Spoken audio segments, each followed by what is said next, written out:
Hello my lovely soul family, आपके लिए एक और रीडिंग लेके आई हूँ जिसका आज का टॉपिक रहेगा आपके परिवार के लोग क्या सोच रहे हैं आपके बारे में। ये किसी ने कहा भी था मुझसे कि इस टॉपिक पे मैं रीडिंग करूँ, तो ये देखेंगे टैरो कार्ड के माध्यम से क्या सोच विचार चल रहा है आपके परिवार में आपको लेकर। तो कैसा व्यक्ति समझते हैं, कैसा सोचते हैं आपके लिए, तो यही देखा जाएगा। जनरल रीडिंग है, आपसे रेजोनेट हो भी सकती है, नहीं भी। जितना आपसे रेजोनेट होगी उतना वाकई आपके लिए होगी। पता नहीं क्या हुआ है मेरे फ़ोन में कि थंबनेल नहीं बन पा रहा है इसमें, तो देखूंगी क्या कारण है। तो आपको रीडिंग सुननी है, थंबनेल से तो कोई मतलब नहीं है, लेकिन थंबनेल को देखकर ही आपको पता चलता है कि क्या रीडिंग है। आशा करती हूँ समझ रहे होंगे आप। तो ये जैसे कि आपको टाइटल दिख ही रहा है कि घर परिवार की बात हो रही है, तो परिवार में कौन कौन लोग होते हैं ये आपको पता भी है। तो कार्ड मैंने पहले ही शफल कर लिए हैं। और देखो, पर्सनल रीडिंग किसी को लेनी है तो व्हाट्सएप नंबर मैंने दिया है अपना, वहाँ पर संपर्क कर सकते हैं। देखो, वहाँ पर मेरे ऑफिस के लोग देखेंगे आपका मैसेज, तो आप उनसे सिर्फ पर्सनल रीडिंग के ही बारे में बात करें, ओके। और अपनी रीडिंग बुक करा सकते हैं। आपकी रीडिंग बुक हो जाती है, पहले आपको पे करना पड़ता है, पे कर देंगे, उसके बाद आपकी पर्सनल रीडिंग होगी।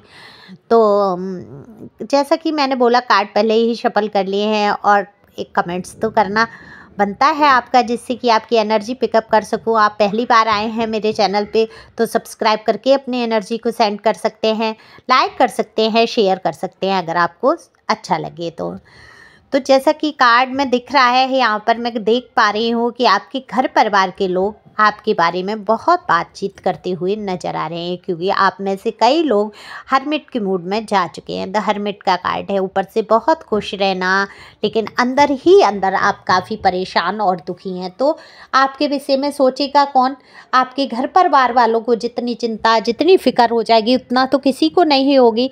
देखो, परिवार वाले आपको लेकर बहुत चिंतित यहाँ नज़र आ रहे हैं, क्योंकि आप दिन पे दिन बहुत ज़्यादा वीक, कमज़ोर होते चले जा रहे हैं। थोड़ा सा आप अपनी बातों को बताते नहीं हैं, घर में कह नहीं पा रहे हैं खुल के, लेकिन कोई ना कोई ऐसी परेशानी है जिससे कि आप बहुत परेशान हैं। तो यहाँ पर डिवाइन तो आपसे यही कहना चाहती है कि अपनी बातों को शेयर करिए, अपने परिवार के बीच में बैठिए, उनको बताइए कि क्या परेशान है आप। अपने मदर से कह सकते हैं, अपने फादर से कह सकते हैं, जो भी आपके दिल के नज़दीक हो। आप अपने पति से कह सकती हैं, पत्नी से कह सकती हैं, जो भी आपके दिल के नज़दीक है आप अपनी बात को शेयर कर सकती हैं। अंदर अंदर घुलने की आपको बिल्कुल ज़रूरत नहीं है। डिवाइन आपके साथ है, आपके परिवार वाले भी समझेंगे। वहीं कुछ देखो, मेल फीमेल दोनों के लिए ही ये समान है रीडिंग, तो अपने हिसाब से लेंगे। आपको अपना जेंडर पता है आप क्या हैं। तो वहीं पर देखो, कहीं ना कहीं आर्थिक समस्या भी बनी हुई है। जॉब को लेके आप परेशान हैं या किसी चीज़ को लेकर आप परेशान हैं, तो आपके घर परिवार वाले लोग यही आपके बारे में सोचते हैं और बात करते हैं कि ये बिल्कुल भी हमसे अपनी कोई बात शेयर नहीं कर रहा है, क्यों नहीं बताना चाहता, छोटी छोटी बातों पे गुस्सा आ जाता होगा आपको, तो उसके बारे में सोचते हैं कि ये हमने तो ऐसी कोई बात नहीं कह दी जिससे कि इनको इतना गुस्सा आ गया, तो ये क्यों इतना गुस्सा कर रहे हैं। आप कहीं ना कहीं छोटी छोटी बातों पे झुंझला रहे हैं, गुस्सा कर रहे हैं। फिलहाल की एनर्जी आपकी यही बताती है। आप कोशिश करते हैं कि आप किसी से कुछ ना कहें, सबके साथ खुश होके बैठे, हंसी मजाक करें। देखो, बहुत फनी नेचर के भी कुछ लोग हैं, बहुत एकदम से हंसी मजाक करना, दूसरों को चिढ़ाना, से घुल मिल के रहने की नेचर है आपकी। लेकिन अभी कुछ समय से आप काफ़ी परेशान चल रहे हैं, तो ये ग्रह दशाओं का भी कुछ दोष होता है। तो यहाँ पर आप थोड़ा जॉब को लेके, मनी को लेके या किसी बात को लेके तो आप परेशान हैं। परेशान होने की बिल्कुल ज़रूरत नहीं है, डिवाइन आपके साथ है, सारी समस्याओं का हल हो जाएगा। तो अब ये तो आपको देख के ही पता चलेगा कौन सा ग्रह क्या आपके लिए ख़राब है। जनरल ग्रह नहीं मैं बता सकती हूँ, क्योंकि किस पे जाके कौन सा ग्रह लगता है ये नहीं पता, किसकी एनर्जी है, और आप अपना समझ के और वो उपाय कर लें। हो सकता है उसके विपरीत आपके लिए कुछ हो, तो ऐसे में जनरल उपाय नहीं बताती इसीलिए। क्योंकि पता नहीं है मुझे ये किसकी एनर्जी है। तो उसके लिए तो आपको पर्सनली ही पूछना पड़ेगा, किसी से भी, मुझसे नहीं, किसी और से भी आप पूछ सकते हैं अगर आपके जीवन में बहुत उतार चढ़ाव हैं। क्योंकि यहाँ मुझे साफ दिखाई दे रहा है बेहद उतार चढ़ाव से आप गुजर रहे हैं। तो आपके परिवार वाले आपको मूडी समझ लेते हैं, क्योंकि आपके मूड का पता नहीं रहता है उनको, कब आप माशा और कब पल में तोला हो जाते हैं। तो कभी आपको अचानक से बहुत गुस्सा आता है, कभी आप घुलने मिलने लगते हैं। तो वो समझ नहीं पा रहे हैं आपकी मानसिक स्थिति को। तो वो यही सोचते हैं कि कब आपको गुस्सा आ जाए। आप बहुत मोटी हैं, आप बहुत जिद कर जाते हैं, जिद पे अड़ जाते हैं। तो जिद्दी भी आपको समझते हैं, लेकिन आपको लविंग भी, बहुत केयरिंग भी समझते हैं, क्योंकि आप सबका ख्याल रखते हैं। आप अपने परिवार के आगे कुछ और सोच ही नहीं पाते हैं। आप अपनी मदर से, अपनी फादर से, और घर में अगर बेबी हैं तो उनके लिए आपको बहुत प्यार है। आप अपने रिश्तों को बहुत गंभीरता से लेते हैं।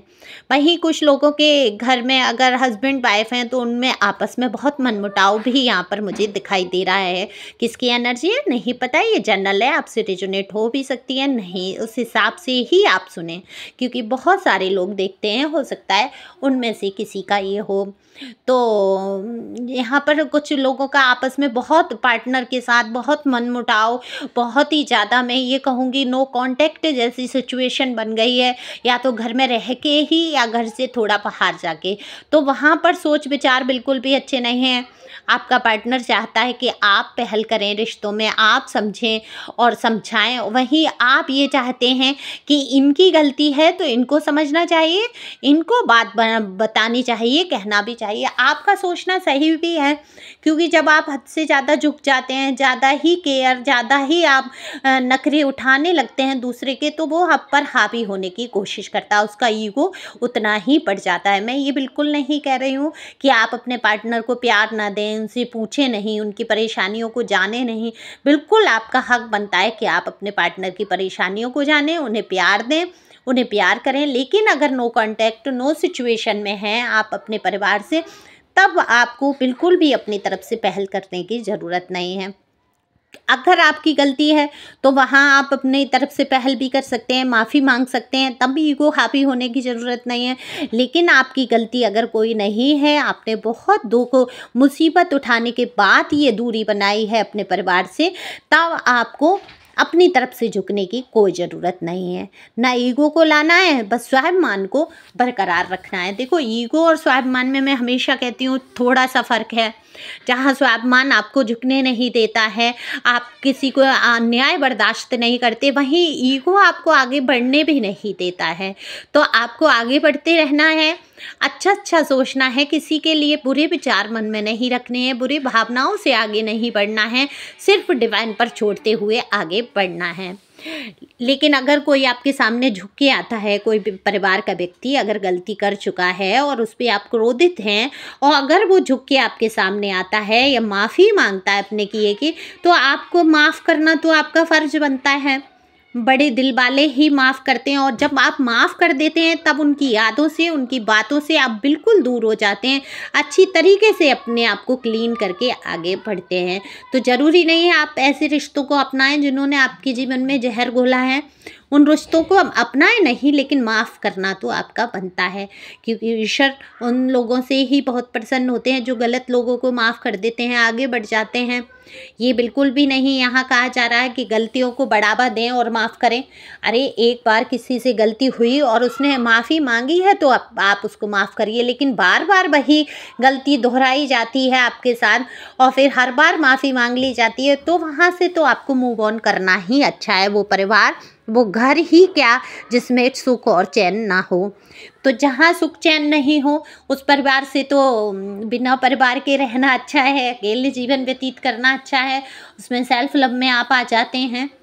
लेकिन आपके परिवार के लोग आपके विषय में काफ़ी अच्छा सोचते हुए नज़र आ रहे हैं। ये आपके परिवार के कुछ लोग, देखो यहाँ पर दोनों ही टाइप के, आपके अपने माता पिता खुद के हो सकते हैं। वहीं ससुराल पक्ष का अगर मैं देखूँ तो ससुराल पक्ष में भी आपको कुछ लोग तो बहुत अच्छा समझते हैं। आपकी कार्यशैली की प्रशंसा होती है, आपकी बातचीत की प्रशंसा होती है, आपके पहनावे उड़ाने की प्रशंसा होती है। आप लोगों को जिस प्रकार से पूछते हैं, आओ भगत जिसको देशी भाषा में कहेंगे आवभगत लोगों की करते हैं, जिस प्रकार से आप लोगों को रिश्तों को पकड़ के रखते हैं उसकी काफ़ी प्रशंसा भी होती है। लेकिन वहीं कुछ लोग आपके उसी परिवार में जलन और चिढ़न की भी भावना रखते हैं कि आप इतने अच्छे कैसे हो सकते हैं, आप कैसे लोगों को, तो कहीं ना कहीं आपको थोड़े दुख पहुंचाने के लिए आप जो हमेशा खुश रहने का नाटक करते हैं, मैं नाटक ही कहूँगी क्योंकि वास्तविकता में आप मुझे यहाँ पर बिल्कुल खुश नज़र नहीं आ रहे हैं। इतनी हैवी एनर्जी है कि आप जो मुस्कुराते हैं ना उसमें भी दर्द झलकता है, तो इस दर्द से आपको बाहर निकलने की ज़रूरत है। अगर कोई आपको छोटी छोटी बातों के कांटे से चुभा देता है, ये होता है आपके साथ कि आपको छोटी छोटी सी बातों पे ताने या उल्हाने दिए जाते हैं, तो आप ये सोचिए यही लोग आपकी कहीं ना कहीं तारीफ़ भी करते हैं। तो बुराई के साथ तारीफ़ भी छुपी होती है ना। तो अच्छे पक्ष को देखना है, पॉजिटिव विचारों के साथ आगे बढ़ना है। और कर्माज हैं जो लोग आपको परेशान करने की कोशिश कर रहे हैं, वो आपके पूर्व जन्म के कर्माज हैं, उनको रिलीज करना है। और ये कैसे होगा? अगर आप बराबर का युद्ध ठान देंगे तो नए कर्मों को आप जन्म दे देंगे। तो ये बिल्कुल नहीं कह रही हूँ कि आपको दबना है, कुड़ना है, मर जाना है, सुनते रहना है, बिल्कुल नहीं। अपने पक्ष को रखिए अच्छी भाषा में, अच्छे तरीके से, लेकिन आप परेशान नहीं होना है आपको यहाँ पर किसी की बातों को लेकर, क्योंकि आप एक शुद्ध आत्मा हैं। और आपके शरीर को चाहे कोई कुछ बोल देगा, लेकिन आपकी आत्मा तक किसी की भी आवाज़ नहीं पहुँचती है। आत्मा को गलत कहा ही नहीं जा सकता, क्योंकि आत्मा तो परमात्मा है। तो हमेशा सोचें मैं परमात्मा का रूप हूँ, मैं परमात्मा का अंश हूँ, मेरा कोई कुछ बिगाड़ नहीं सकता, मैं मजबूत आत्मा हूँ, मेरे बारे में कोई कुछ भी कहता है इस आत्मा पर कोई फ़र्क नहीं पड़ता है। क्योंकि आत्मा पर क्या फ़र्क पड़ने वाला है? ये तो आपको एक किरदार मिला है जो आप इस शरीर में निभा रहे हैं। इन लोगों का कर्तव्य आपको सौंपा गया है, जो कर्तव्य आप पूरा कर रहे हैं। तो कर्तव्य की दृष्टि रखते हुए अपने कर्तव्यों को निभाते रहिए, चलते रहिए। आप अगर आपको कोई बुरा भला भी कह रहा है तो वो अपना कर्मा बना रहा है, आपको उस पर ध्यान नहीं देना है। अगर आप सुन नहीं पा रहे, ऐसी सिचुएशन है कि आप पे सहन नहीं हो रहा, आपको रहना भी वहीं पड़ रहा है, तब आपको नाम जप करना होगा। मन ही मन नाम जप करिए। अगर आप अपनी बात को अच्छे ढंग से प्रस्तुत करते हैं, समझा के कहिए, नहीं कोई समझता है और बहुत ही ज़्यादा होता है ना, चीख चिल्लाना शुरू हो जाता है, तो वहाँ पर आपको नाम जप करने के लिए कहा जाता है।